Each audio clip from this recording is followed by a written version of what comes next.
اللهم كل وليك الحجة بن الحسن العسكري الإسلام صلواتك عليه وعلى آبائه الطيبين الطاهرين المعصومين في هذه الساعة وفي كل ساعة من ساعة الليل والنهار وليا وحافظا وقائدا وناصرا ودليلا وإماما حتى تسجنه أن سكت أن وتمتعه فيها طويلا يا رب محمد وآل محمد صل على محمد وآل محمد وعجل فرج آل محمد ملکی درود پڑھے آل محمد کی ذات اعوذ باللہ من الشیطان الرجیم بسم اللہ الرحمن الرحیم الحمد للہ رب العالمین والصلاة والسلام علی سید الانبیاء والمرسلین خاتم لما سبق والفاتح لما الغلق المؤمن الحق بالحق ابو القاسم محمد صلی اللہ علیہ وسلم وأهل بيته الطيبين الطاهرين المعصومين المنتجبين المظلومين الذين أذهب الله عنهم الرجس وطهرهم تطهيرا ولعنة الله على بهم أجمعين. أما بعد قال الله تبارك وتعالى في كتابه المبين بسم الله الرحمن الرحيم إنما يريد الله ليذهب عنكم الرجس أهل البيت ويطهركم تطهيرا. صلوات پڑھیے. تھوڑی جی زحمت نہ کرو تو مہربانی سامنے آئے کہ یہ مجلس پاک عبادت ہے اور ہمارا عقیدہ ہے کہ مجلس اور ذکر با جماعت ہونی چاہیے. یہ سامنے تھوڑا سا بزرگوں یہاں تشریف لائیں مہربانی کیونکہ ماحول بن جائے. ایک بار درود پڑھے آل محمد کی ذات پہ. اللہم صلی اللہ. دعا گو خداوند عالم کریم خالق عظیم خالق غفور و رحیم خالق اس پوری کائنات کا عظیم اور کریم خالق مولا آل محمد کا صدقہ اس عظیم ترین عبادت کو اپنی بارگاہ اقدس میں شرف قبول عطا فرمائے اور بانی مجلس کا یہ اہتمام کیا بزرگوں کا کریم خالق اپنی بارگاہ میں قبول منظور فرما. آپ بزرگوں کا یہاں تک پہ تشریف لانا مولا آپ کو بہتر اجر عطا فرمائے اور آپ کے گھروں میں تا قیامت آباد و شاطائم رزق وقت میں مولا اضافہ عطا فرمائے. خصوصی دعا ہے کہ وقت امام زمانہ کے ظہور میں مولا تاجیل عطا فرما. ایک بار درود پڑھے آل محمد کی ذات پہ.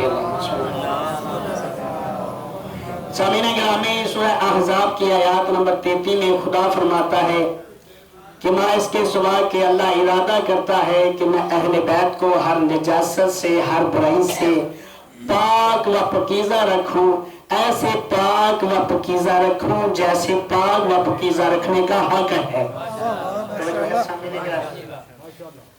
کچھ لوگ کہتے ہیں کہ جی محمد مصطفیٰ فقط وہ معصوم ہیں بقایا جو ہیں وہ معصوم نہیں.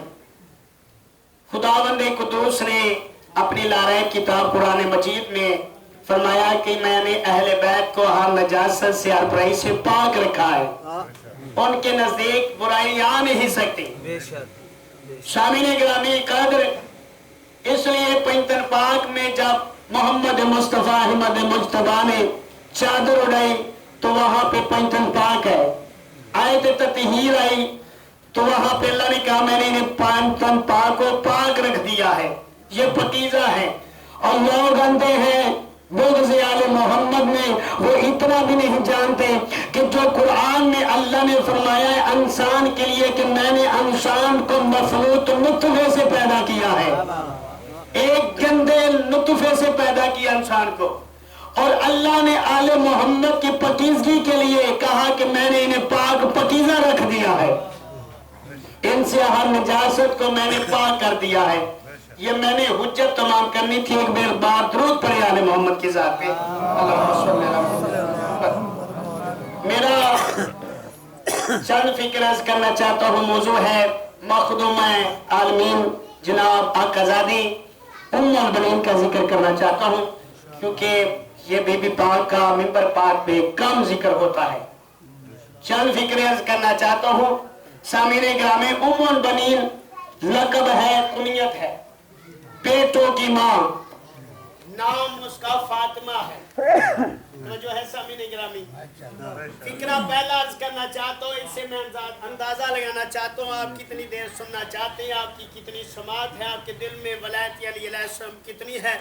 سامعین گرامی، میری مرشدزادی آقازادی جناب فاطمہ الزہرا کے باوجود جس کا سورج کی طرح چاند کی طرح چمک رہا ہو کردار، اسے جناب ام البنین کہتے ہیں. ماشاءاللہ ماشاءاللہ.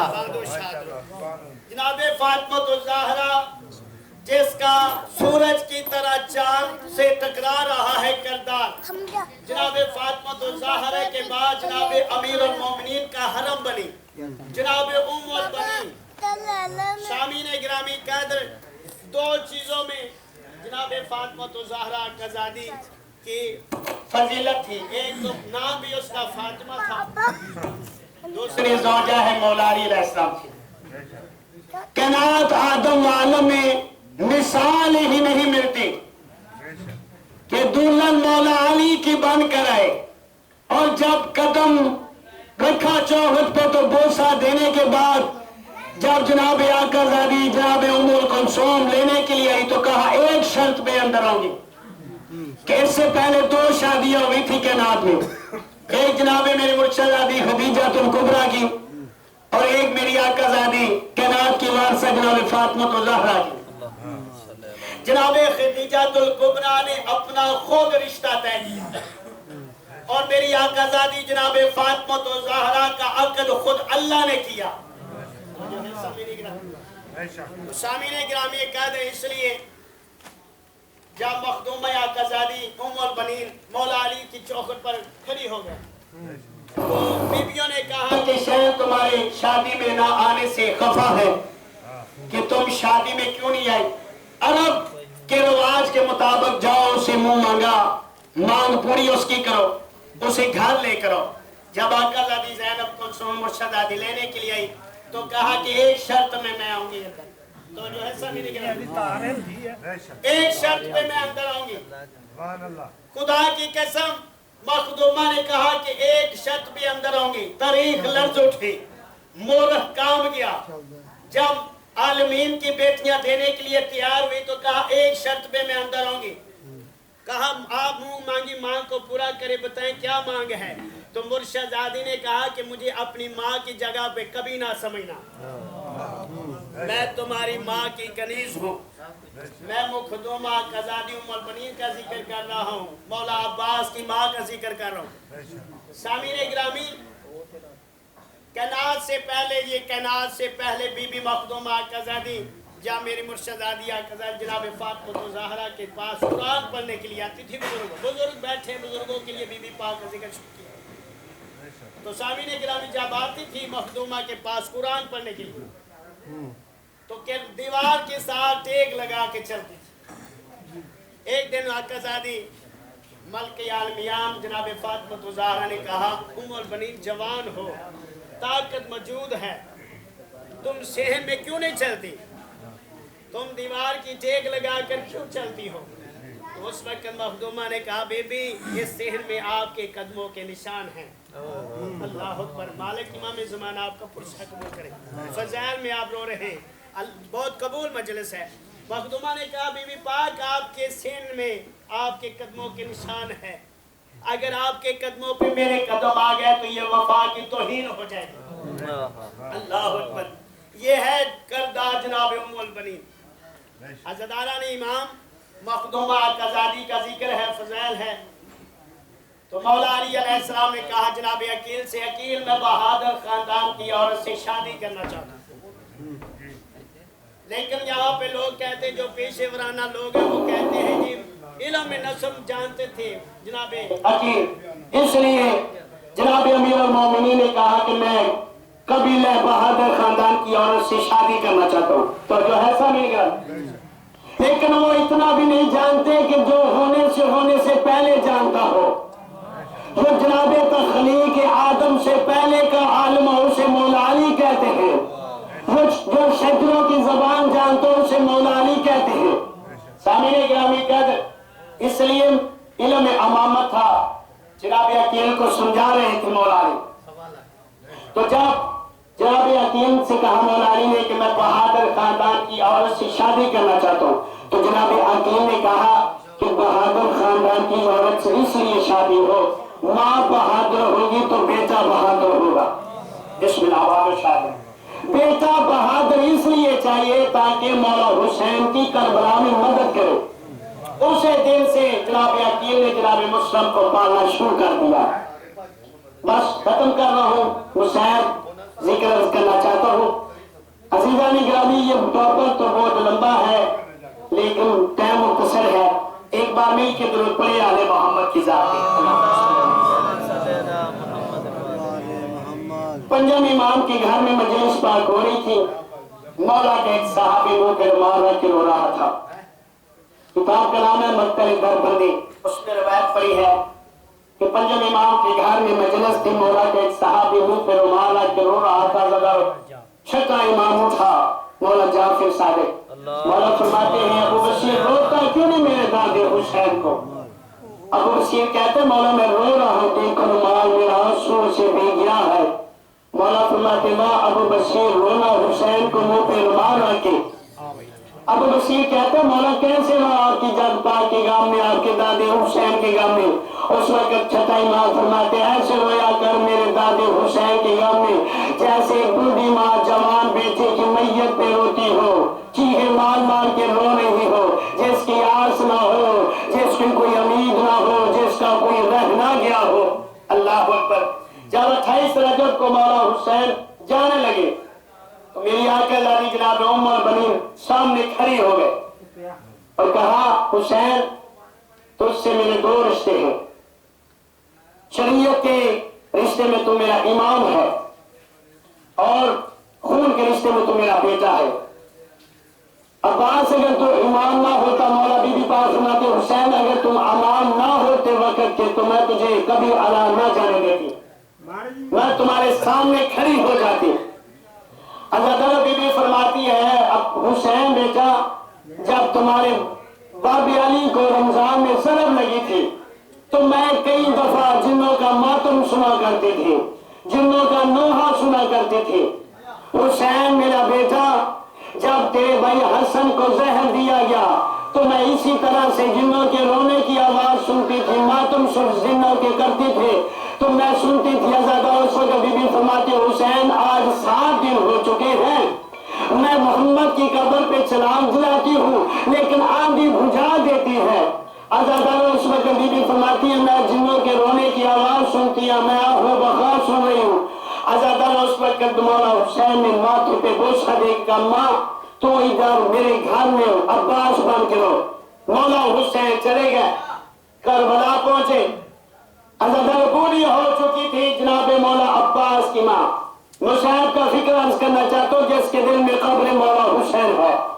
حضرت امام مسلم کربلا جب رہائی ہوئی تو آل محمد کا قافلہ مدینے پہنچا تو جناب بشیر کہتا ہے مدینے والوں مدینے کے وارث واپس آ گئے۔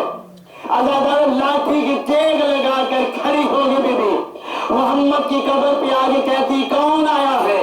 حضرت جناب بشیر کہتا ہے کہ آل محمد کا قافلہ لوٹا ہوا واپس آ گیا ہے۔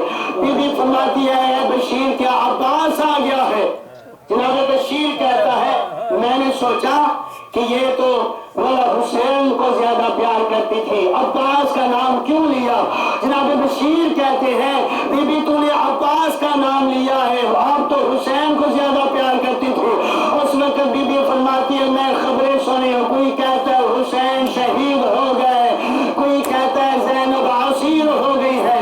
اگر میرا عباس زندہ ہوگا تو نہ زینب قید ہوئی ہے نہ عباس اس وقت نہ حسین بھی شہید ہوئے۔ کربلا اس وقت جناب بشیر کہتے ہیں بی بی تیرا عباس مارا گیا۔ بی بی اللہ تعالیٰ ٹیپ لگا کے کھڑی ہو کے کہتی ہے جلال کے عالم میں اے بشیر غلط بیانی نہ کر، میرا عباس کا جانتا ہے میرے عباس کا قد کتنا دراز تھا۔ اس وقت بشیر کہتا ہے کہ میں نے دیکھا بی بی کہ یہ تو عباس کی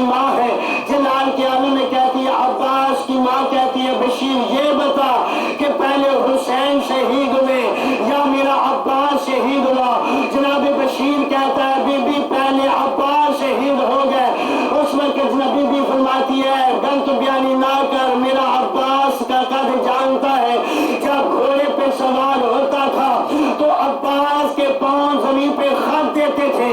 آزادہ اس وقت کہتی ہے بی بی، جناب بشیر کہتا ہے بی بی تیرے عباس کو گرز لگا، گرز کی وجہ سے سر جھکا ہوا تھا، یا آزاداروں حکیم بن طفیل نے گرز کا وار کیا، مولا عباس کے سامنے لگا۔ بی بی فرماتی ہے غلط بیانی نہ کر۔ آزاداروں جناب بشیر کہتا ہے وہ سکینہ کی مشق بچا رہا تھا، عباس کا سر جھکا ہوا تھا، آزاداروں حکیم نے گرز کا وار کیا۔ آزاداروں مولا غازی کی آواز ہے مولا میرا آخری سلام، مولا میرا آخری سلام۔ عزادارانی امام مظلوم کربلا 13 جماعت ثانی کو جناب ام البنین کی شہادت ہوئی۔ مروان ملعون نے 7واں میں عزاداروں زہر دے دیا، تڑپتی رہ گئی جناب ام البنین، تڑپتی ہوتی عزاداروں جناب زہرا کی قبر پہ آگے کہتی ہے بی بی تیری کنیز تیرے پاس آ رہی ہے۔ عزاداروں جناب عباس کی ماں دنیا سے چلی گئی۔ عزاداروں مولا محمد باقر مولا سجاد نے جنازہ اٹھایا، جنت البقیع میں قبر کھودی،